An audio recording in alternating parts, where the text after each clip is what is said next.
sempre engrandece nosso programa quando você está aqui. Ô, Cristina, deixa eu começar te fazendo uma pergunta.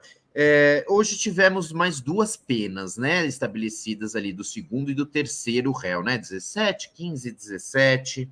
Tá havendo uma grita aí de que as penas são excessivas. Eu queria começar já perguntando isso para você aí, com bastante sinceridade, é um tema que a gente tem que enfrentar, sabe? Você acha que 17, 15 anos é muito, é pouco? O que você tem achado aí desse julgamento dos votos dos ministros? Eu não acho Estamos que falando, gente, do 8 de janeiro, claro, julgamento dos Sim. que estiveram presentes lá nos atos golpistas do dia 8 de janeiro. Sim, eu não acho que é um excesso, não. Eu acho que o que a gente viu no 8 de janeiro, né, é um crime gravíssimo, gravíssimo, né? Tentativa de abolição do Estado democrático de direito, tentativa de golpe de Estado, violência, vandalismo, terrorismo, absolutamente são crimes muito graves. Então, eu acho que a punição tem que ser, sim, exemplar.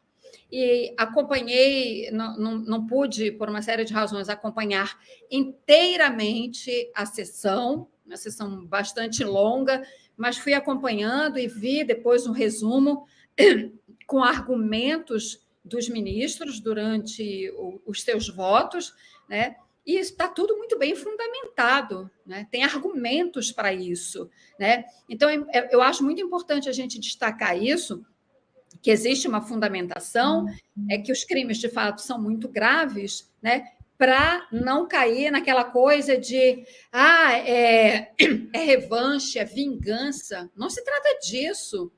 Se trata de cuidar das coisas, de dar a elas o peso que elas têm.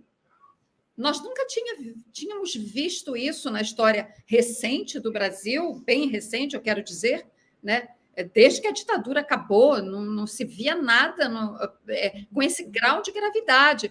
E olha que nós já tivemos, sim, períodos de muita instabilidade, né, mesmo após o final da ditadura, mas nada, nem de longe, parecido com o que se viu no 8 de janeiro. E uma coisa muito importante, que ela está ali presente na argumentação dos ministros que votaram por essas penas, né, por esse período de prisão, aquilo ali faz parte de um enredo golpista que vinha se desenhando já muito tempo antes. Acho que foi o Gilmar que fez uma intervenção em dado momento em que ele lembra o 7 de setembro de 2021, o 7 de setembro de 2022, e depois todos os atos que foram acontecendo. O 12 de dezembro em Brasília, né?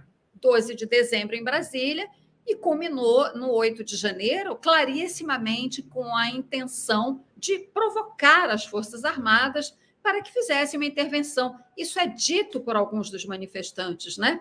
Está lá nas conversas, isso não é uma suposição, né? Não é uma convicção dos ministros que votaram a favor dessas penas, de fato, duras, como tem que ser. Isso é dito, isso é manifestado, né?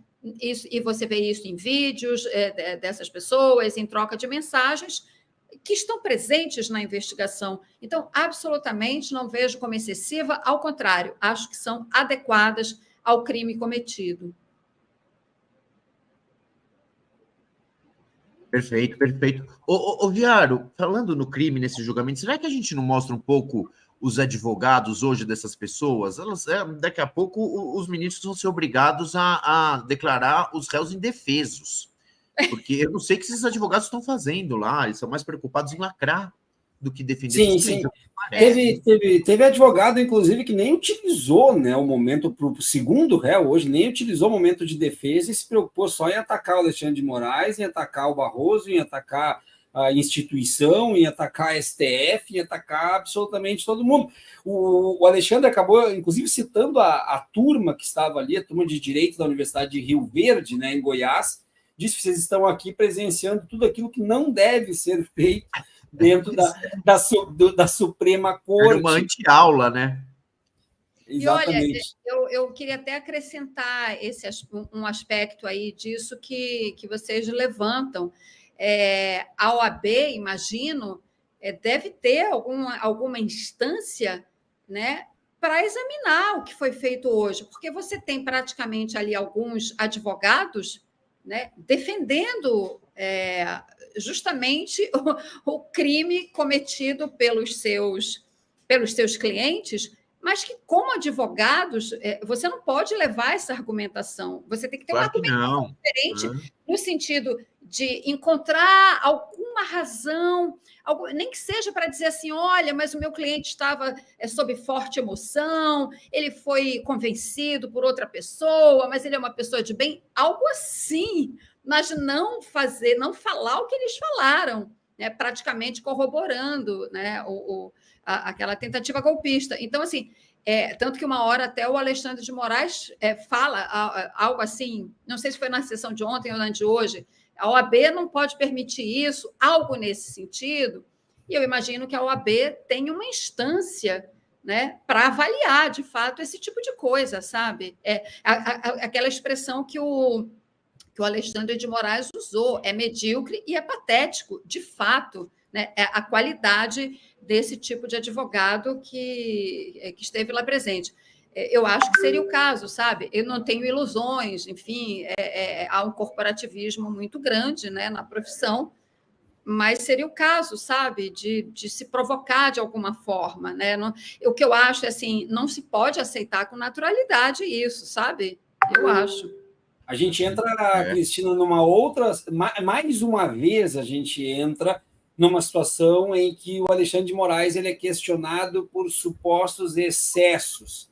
E aí a gente chega num julgamento dos réus de 8 de janeiro e os advogados de defesa demonstram que estão, de alguma forma, tentando surfar em cima disso também, tentando demonstrar que o Alexandre de Moraes é incapaz de fazer aquilo ali, incompetente, porque comete esses excessos também. Tu lembraste muito bem, foi ontem que ele disse que a OAB tinha que tomar alguma atitude que não deveria permitir esse tipo de situação. A pergunta que eu te faço, por mais que possa não parecer deste tema em si, mas é porque ele é um dos protagonistas, tu concordas com estas afirmações? Tu discordas que Alexandre de Moraes está atuando demais, aparecendo demais, ou isso é um discurso de uma direita que não sabe mais para onde correr ou não sabe como enfrentar o Alexandre de Moraes?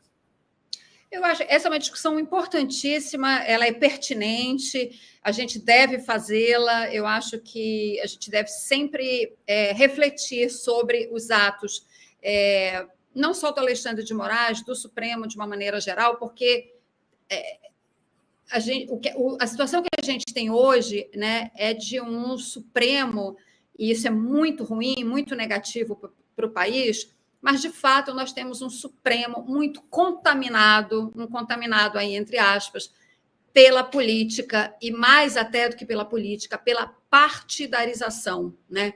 Em função de tudo que vem acontecendo no país nos últimos anos. Isso é muito ruim, mas foi a situação de desarranjo institucional que nós vivemos, né? Para resumir a questão, que é bastante complexa, foi essa situação de desarranjo institucional que levou a este protagonismo, de fato, a meu ver, excessivo do Supremo, né?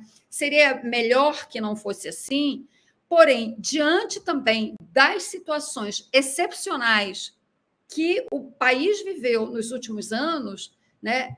O Supremo foi levado a isso, né? E acabou se tornando, durante os 4 anos do Bolsonaro, a grande muralha institucional de resistência ao avanço do projeto autocrático. Essa é a verdade. Então, isso deu ao Supremo esse protagonismo, né? Colocou o Supremo, né, sob os holofotes. Como eu disse, não é a situação ideal, né, mas é a situação que nós temos. Eu imagino que, com a volta a uma certa normalidade institucional e democrática, do ponto de vista institucional, nós já estamos nesse caminho com a derrota do Bolsonaro, as coisas já voltaram a se encaixar. Mas ainda há um desarranjo institucional, do meu ponto de vista. Na medida em que tudo volte ao normal, eu imagino que o Supremo, em algum momento, fará um recuo. Eu acho que o próprio Supremo não está confortável, né? Ou pelo menos alguns dos seus integrantes, né? É o caso da Rosa Weber, por exemplo, né? Ela manifesta isso. Não estão confortáveis com esse excesso de protagonismo, né? Mas o fato é que ainda também não é este o momento deste recuo, né?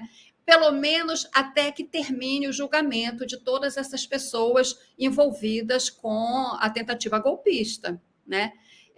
Então, assim, eu não acho que o Alexandre de Moraes...